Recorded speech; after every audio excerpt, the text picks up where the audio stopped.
Happy autumn, Devils fans, and of course, hockey fans. It is, of course, a wonderful week, and the Devils went on to play at the Little Caesars Arena recently, and they certainly made a nice little comeback and beat Detroit in their own house.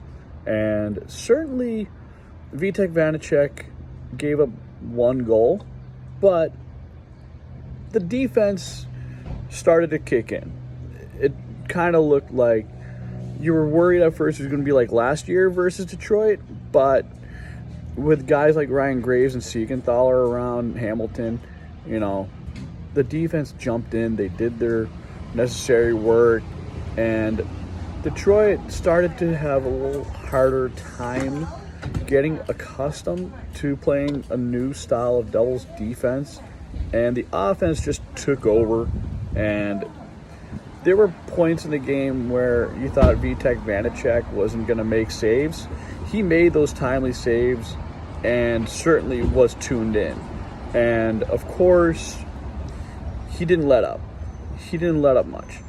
And Detroit started to realize something that, if you can try and beat the Devils with Blackwood on the first time, the Devils ended up having Vanacek.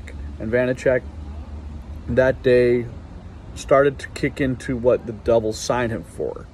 Traded and signed. So with that being said, the defense is kicking in, like I said earlier, but also the offense. Guys like Jesper Bratt, Jack Hughes contributing. Yep. Neighbor of mine right there. So what I recommend is that, fans should keep an eye on Jesper Bratt this year.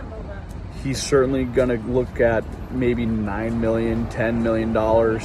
If he keeps up the current pace, he's almost a 1.5 points per game type player.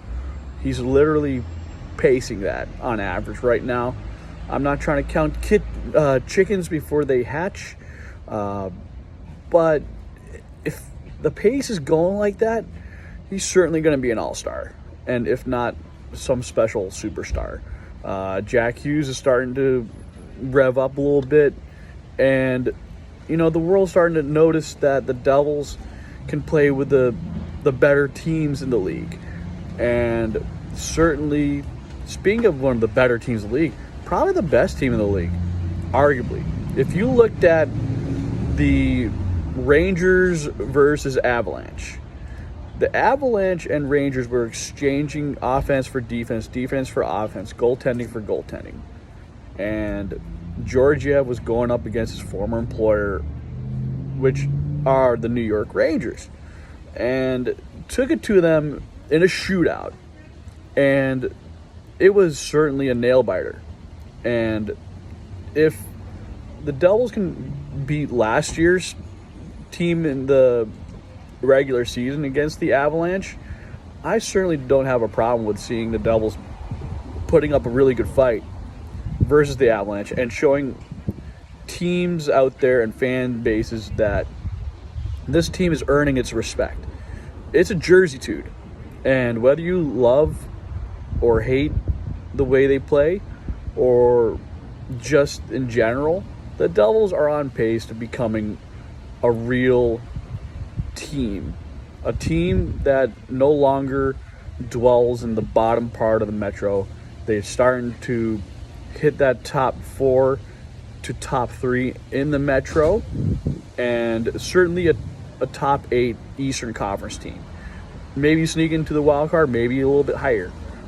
But I always elaborate more on this. The Devils have a very deep farm system, and of course, when you have guys like Alexander Holtz on the bench, you certainly have more skill and talent getting ready to play. Kevin Ball can play more. Fabian Zetterlund can play more. If Nikita Ahodya comes up or Riley Walsh comes up, there has been mention of Elliot Friedman and Jeff Merrick talking about on 32 Thoughts podcast, where Damon Severson and the Devils seem to be off on a contract in term. And I'm not going to give away my whole hockey article because it's going to be up on insidethepuck.ca, and certainly keep an eye on it, where if Severson's looking for a longer term, but the Devils do have money for it, they're actually planning on guys like Shimon Nemec and Riley Walsh down the road to look into coming with the team, and that's just part of it. Another thing is off-season deals. You have guys like Bratt's contract. You have a bunch of other RFAs, and you got some other guys who are UFAs who are on the fence of making or breaking from the team. Guys like Palat's contract is on the books. Palat should be back sooner rather than later.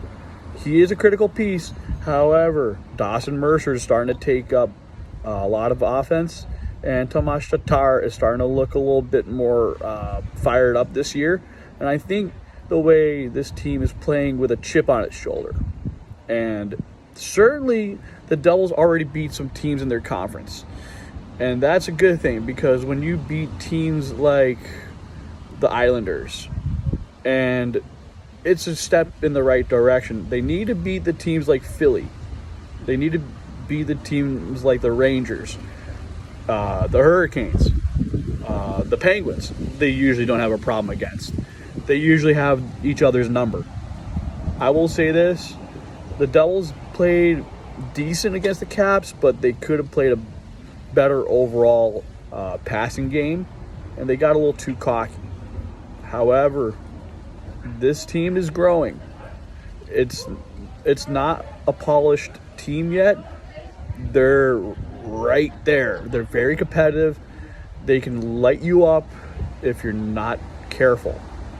And certainly, this team has a lot of perseverance, and they certainly can strike a lot of teams to be very afraid when they play them. And the defense is only going to get better. And if Lindy Ruff screws up, you have a coach in the waiting. It's Andrew Burnett.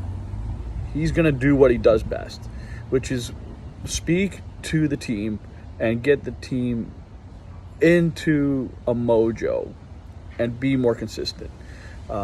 If the Devils get more than above average goaltending from both Vanacek and Blackwood, and you get to the point where you've already clinched a playoff spot, you can certainly play Nico Daws and rest one of your two main goaltenders. That's just something that I think the Devils will do. And this is a really good under 10-minute podcast here. And this is the Heads Up Hockey take. And don't be surprised that there'll be a little bit of a shift in the Metropolitan and in the East. Does Boston end up being world beaters in the Atlantic? Who knows? But there can be a shift, because some teams are going to start, getting banged up more throughout the next part of the 41 games out of the 82 and start slowing up. But with that being said, happy Heads Up Hockey. And I will say this, let's go Devils.